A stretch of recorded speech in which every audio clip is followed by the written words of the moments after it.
एक ही कारण से मैंने भाजपा को छोड़ा हूं। जो तिरुपुरम में घटना हुई जिसमें विश्व हिंदू परिषद, बजरंग दल, जिन्होंने हमारे नबी करीम सल्लल्लाहु अलैहि वसल्लम के शान में गुस्ताखी की, उसको लेकर मैंने भारतीय जनता पार्टी से राजीनामा दिया है। हमारे नबी के शान में उन्होंने गुस्ताखी की है। मुझे ऐसा लगता है कि आज भारतीय जनता पार्टी में काम करना एक यजीद के लश्कर में काम करना है। आप देख रहे हैं एसडीएम न्यूज़, मैं हूं रियाज अंसारी। आज जिस तरह से केंद्र सरकार ने किसान बिल को वापस लिया है, पूरे देश में एक जोश का माहौल है, उल्लास का माहौल है और खुशी का माहौल है। मेरे साथ मौजूद है उस्मानी साहब। सर, आप ज़िले के सदर हैं और बतौर पार्टी के एक जिम्मेदार होने की वजह से आप देश के किसानों को क्या संदेश देना चाहेंगे इस अवसर पर? इस अवसर पर मैं समस्त देशवासियों को और विशेषतः देश के किसानों को बधाई देना चाहूँगा कि उन्होंने जिस निडरता से ये लड़ाई लड़ी और उन्होंने ये दिखा दिया कि हिटलर कितना भी बड़ा हो, वो लोकतंत्र के सामने और देश के सामने बहुत बौना है। अपने आप को बहुत शक्तिशाली समझने वाले और हर चीज़ में भव्यता का एक प्रदर्शन करने वाले लोग आज घुटने पे नज़र आ रहे हैं और उनको अपने पांव वापस लेने पड़े हैं। सर, आपको लगता है कि केंद्र सरकार को अपनी गलती का एहसास हुआ या आने वाले जिस तरह के जो चुनाव आने वाले उसकी रणनीति के तहत ये बिल वापस लिया गया? बीजेपी एक ऐसी पार्टी है जो एक ऐसे सामाजिक संगठन कहीं या ऐसी संगठन का एक ऑफशूट है कि जो कभी भी किसी बात का मुझे लगता कि अफसोस नहीं करती, मलाल नहीं करती। जो उनकी विचारधारा है वो उस पर चलते रहते हैं, लेकिन वो समय के अनुकूल या समय के हिसाब से अपने पैतरे बदलते हैं। इस वक्त बीजेपी को ये लगा कि हमें जो है वो 3 राज्यों में बड़ा भारी नुकसान उठाना पड़ा, जो बाई इलेक्शंस हुए, जो पोट निवडणूक हुई उसमें, और आने वाले पंजाब और यूपी चुनाव के अंदर उनको और बड़ा नुकसान होने की आशंका दिखाई दी। और जो अभी थोड़े दिन के अंदर राष्ट्रपति का चुनाव होने वाला है उसमें भी उनको दिक्कतें आएंगी। ये सारी चीज़ों को देखते हुए उन्होंने ये फैसले वापस लिए। लेकिन बीजेपी पे इस वक्त किसी को भरोसा नहीं है देश में, इसीलिए किसान और सारी पार्टियां ये मांग कर रही हैं कि जब तक पार्लियामेंट में ये बिल अधिकृत तरीके से वापस नहीं दे दिए जाते और एमएसपी पे एक कानून, कड़क गारंटी, एमएसपी गारंटी का एक कानून नहीं आ जाता, ये किसान वहाँ पे दिल्ली के जो बॉर्डर है, सिंगू बॉर्डर पे, वहाँ डटे रहेंगे और ये वापस नहीं जाएंगे।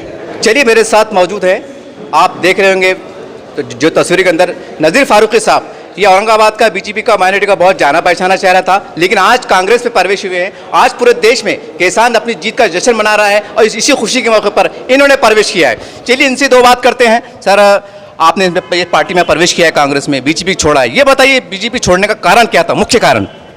देखिए, पहले मैं फारूकी नज़ीरुद्दीन इकबालुद्दीन, आज मैंने जो कांग्रेस में प्रवेश लिया है, हमारे नेता राहुल जी गांधी, हमारे नाना पटोले जी और हमारे शहर की बुलंद आवाज़ उस्मानी साहब, इनके नेतृत्व में मैंने आज कांग्रेस में प्रवेश लिया हूं। और मैं आपको मीडिया के माध्यम से बताना चाहता हूं कि मेरा जो भाजपा छोड़ने का जो उद्देश्य है वो एक ही कारण से मैंने भाजपा को छोड़ा हूं।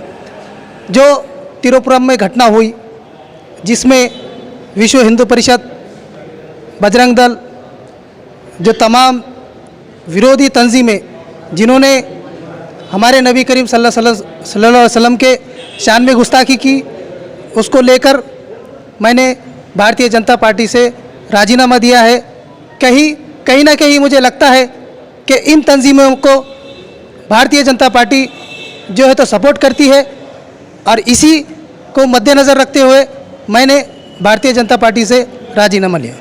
सर, जब आप प्रवेश कर रहे थे आने से पहले, मैं खुल के पूछ रहा हूँ आपको, आपने अपने वरिष्ठों को पूछा होगा, बोला होगा ना कि सर ये गलत हो रहा है मुझसे हमारे साथ, इस पर आप थोड़ा कुछ बोलिए, कुछ तो बात हुई होंगी? देखिए, जब मैंने राजीनामा दिया तो मेरे शहर अध्यक्ष हाजी दौलत पठान, उन्होंने मुझसे कहा कि ऐसा क्या हुआ है जिससे आपको राजीनामा देना पड़ रहा है।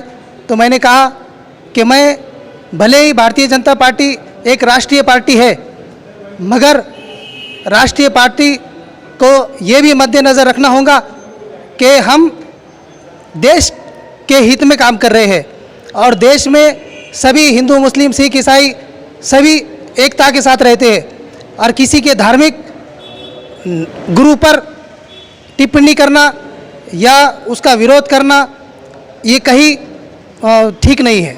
जैसा आरोप लगते हैं बीजेपी के ऊपर कि ये जातिवादी पार्टी है, आरोप लगते हैं मीडिया के माध्यम से, आप काफ़ी समय अपने बीजेपी में गुजारा है, तो एक थोड़ा सा अनुभव कि आप बात से लगता है कि वाकई ये इसके अंदर जो है तो मुस्लिम समाज को कहने के दोहरा व्यवहार दोहरा मियार रखा जाता है? नहीं, मैं आपको बताना चाहता हूँ, शायद आपने देखा नहीं देखा, लेकिन आप मीडिया पर देखेंगे तो भारतीय जनता पार्टी अल्पसंख्यक मोर्चा के तकरीबन राज्यों में तकरीबन लोग राजीनामे दे रहे हैं और उसकी एक ही वजह है हमारे नबी की नाफरमानी, वो गुस्ताखी करना। हमारे नबी के शान में उन्होंने गुस्ताखी की है। मुझे ऐसा लगता है कि आज भारतीय जनता पार्टी में काम करना एक यजीद के लश्कर में काम करना है। सर, आपको आप जैसा प्रवेश किए तो आप अकेले आए हैं कि आपके समर्थक है, जो कार्यकर्ता है सर? देखिए, अल्लाह ताला ने मुझे हिदायत दी, इसलिए मैंने इस सेकुलर पार्टी के साथ में आने का निर्णय लिया और इंशाअल्लाह मैंने जिस तरह से लोगों को जोड़ा हूँ उसी तरह से मैं उनको लाने की कोशिश करूँगा कांग्रेस पार्टी में। जैसा आपने देखा पूरा देश जो है तो आज किसान जीत के जश्न में डूबा हुआ है, सारी बातें सही है, लेकिन ऐतिहासिक शहर औरंगाबाद शहर में बीजेपी के एक बहुत अच्छे जाने माना चेहरा जो है तो आज कांग्रेस पार्टी में प्रवेश किया है और कहने के हम भी चौथे स्तंभ के सिपाही हैं, हमारा कर्तव्य बनता है कि देश की अखंडता एकता के लिए काम करना, उसके लिए आवाज़ उठाना।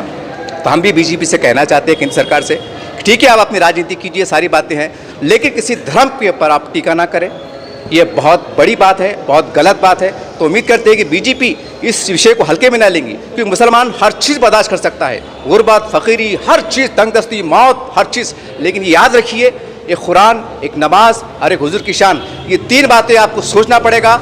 आप ताकत के नशे में इतने अंधे मत होइए। और मुस्लिम समाज जो आज हिंदुस्तान में 20-25 करोड़ की संख्या में रहता है, उसकी भावनाओं की कदर करना आपको सीखना पड़ेगा, नहीं तो हो सकता है कि आने वाले समय में आपकी छोटी छोटी नादी ने उससे देश संकट में आ सकता है। इसके ऊपर आपको बहुत गंभीरता के साथ विचार करने की ज़रूरत है।